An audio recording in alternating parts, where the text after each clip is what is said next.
It's Halloween, so it's time for me to put out some of the scariest gameplay footage I have to hand, and that's me attempting to play Super Monkey Ball Banana Mania. Caveat up front, I've always been horrific in these games ever since the GameCube and PS2 versions. I'm still horrific now, but I find them morbidly fun. So my gameplay footage will reflect that, but also so will my review, because I've got a history of knowing what these games kind of feel like to a degree. In Super Monkey Ball, it's the 20th anniversary of the series, so Banana Mania brings you 300 stages from the first and the second games, as well as Deluxe, and 12 mini-games from the past as well, and they're quite chunky. So this review will be kind of split into two sections, the single player modes, and then the mini-game stuff going on afterwards.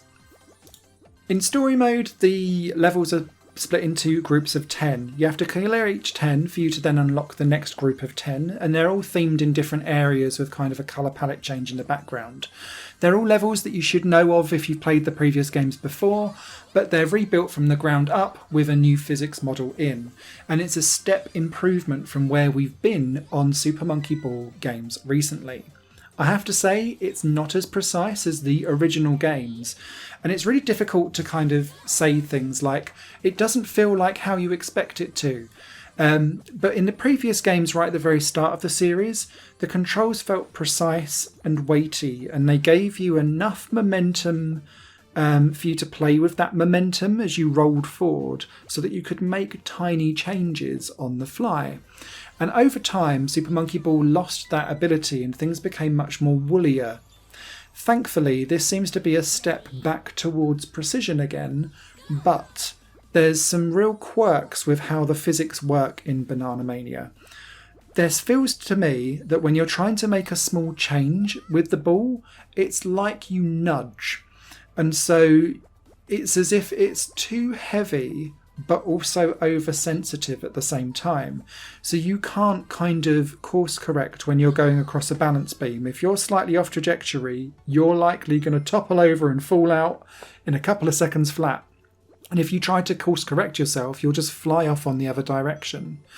This is accentuated even more when you get past the first 30-40 levels and you're into things where you're balancing things and like the whole maze tilts and shifts as you move around, because you've got your momentum plus the momentum of the level, and things just spiral so quickly that the tiniest change seems to absolutely stop your own forward momentum.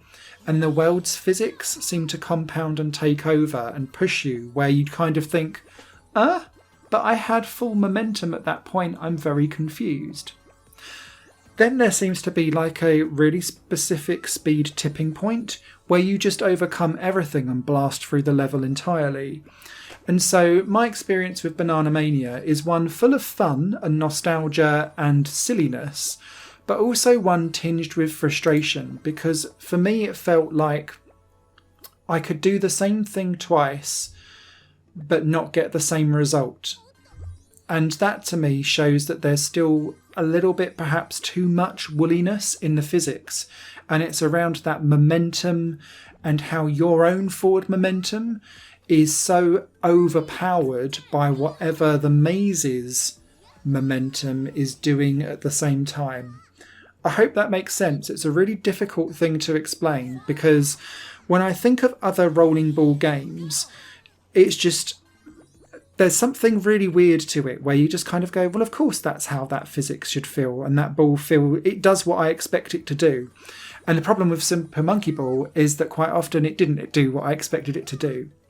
So when you kind of get that right in your head, I then approached the game entirely differently, and it was around, how can I cheat the level?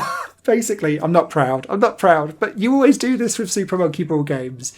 You try and do the level properly first time round, and then you think, oh, do you know what, sod it. How can I try and like power through with full-on momentum and just close my eyes and hope for the best? And I have to say, in later levels, that strategy works perfectly fine. Yeah, I might have only picked up about 3 bananas, but I don't care. On each stage of 10, although there's no kind of multiplayer mode in the mazes themselves, You are able to be connected online at all times, and what that does is it uploads your time and scores onto leaderboards, and so it shows you the cohort of how many players get past each level, like a batch of 10 levels through story mode. And where this becomes even more fun is in the challenge modes that you unlock as you go through as well. So Super Monkey Ball 1 and 2 have specific challenge mode areas. So again, batches of 10 levels, collect as many bananas as you can and get to the end of the level as quick as possible, because you're time trialing essentially, as well as score or high score challenging for leaderboards. And so you want to know where you kind of place against all of the world elsewhere, and it's about that repetition, trying to see what corners you can cut in the levels, how you can collect all of the bananas if you're going for absolute perfect clears. Cough cough, I won't. Mainly because of my lack of skill more than anything else, but that's where this repetition comes in. As you play this game all the way through, Super Monkey Ball Banana Mania goes head over heels at throwing coins at you for completing arbitrary levels, or missions, sorry. That can be for completing levels, it can be within a certain time limit, it can be collecting a certain amount of bananas, and it can be playing with all of the mini-games as well, or just even accessing certain menus. And all of these coins can then be converted into points, and they're used in the point shop. In the point shop, you can unlock additional characters. Now, these are only playable in the single player experience, you can't take them into multiplayer, but what I really liked is that there's representation from all of the different Sega brands as you go. So Sonic, there's Yakuza in there, there's Jet Set Radio, and the bananas, when you choose them, get replaced with all of the different things of those games. So for Sonic, it's rings, for example. I also really like the fact that you can unlock various different consoles. So I was playing as like the Sega Game Gear and having a proper retro vibe going on. Outside of that, you can also do customization for the ball, as well as clothing for the monkeys as you go along, and additional modes, as well as additional help. Because if you struggle with this game, you can then buy in the point store things like a jump button that can help you when you're trying to get momentum to try and get up and over certain things. You can also unlock like DX mode or Dark Banana mode, for example, which all add additional challenges and make things even more complicated and difficult for you. The other side of this game is where you bring along your friends for multiplayer, and these are 12 mini games for you to go nuts with 1 to 4 players locally, having a blast. Now, a couple of them kind of feel reskinny-ish because some of them are like pure racing ones. You've got like a Super Monkey Ball kart racer, I guess it would be, but you're just racing in the balls, almost like a hamster ball runner. But there's a variety of different tracks. You can do them like on mirror mode and all of that kind of stuff, and you can have a tournament, you can turn on or off weapons. It's well thought out, and actually there's something in me that goes, I'd quite like a fully fledged Super Monkey Ball racing game on its own in the future, because I think there's legs in that. There's also a boating version of the same game as well, just it's on boats as opposed to being in the balls. Soccer was good fun, quite light. There was a snooker game on there as well with different variants, and I was like, well, I'm really glad that they decided to put in like 8-ball versus like normal snooker. Good variety to be had. And there's also some good ones with bowling as well. I found quite good to get your teeth into, good for multiplayer action.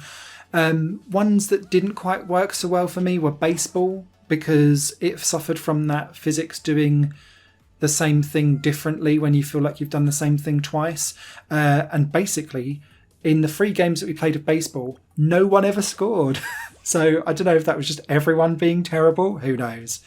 And one of the other ones that was kind of very confusing for me was Monkey Target. Now, I've spent hours of Monkey Target on the originals, because you shoot yourself off the ledge and then you kind of glide your way down with the ball open like wings. It just feels too woolly. So yeah, I feel like with minigames you can get away with woolly controls much more because you're expecting a light experience.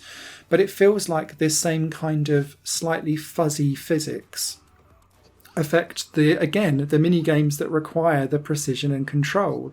You don't require precision and control in racing games because so long as you can vaguely turn around a corner, you're okay.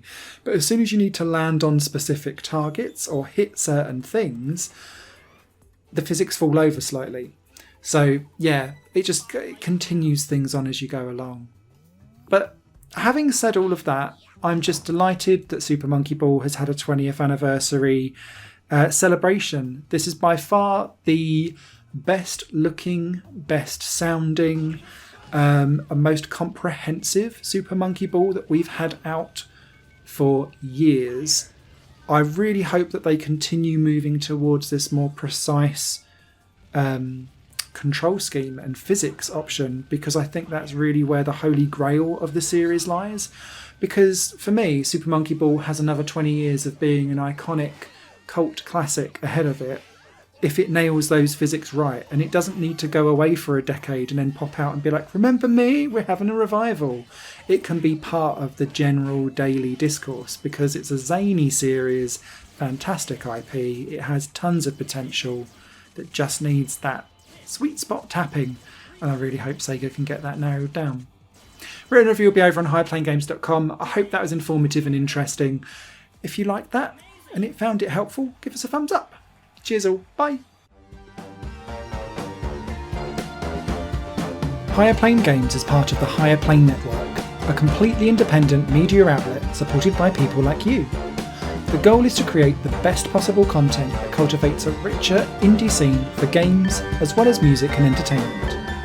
To find out more and to get involved, visit patreon.com/higherplane-network. Your support makes all the difference, and in return you'll gain access to bonus content and downloads. Thank you for watching.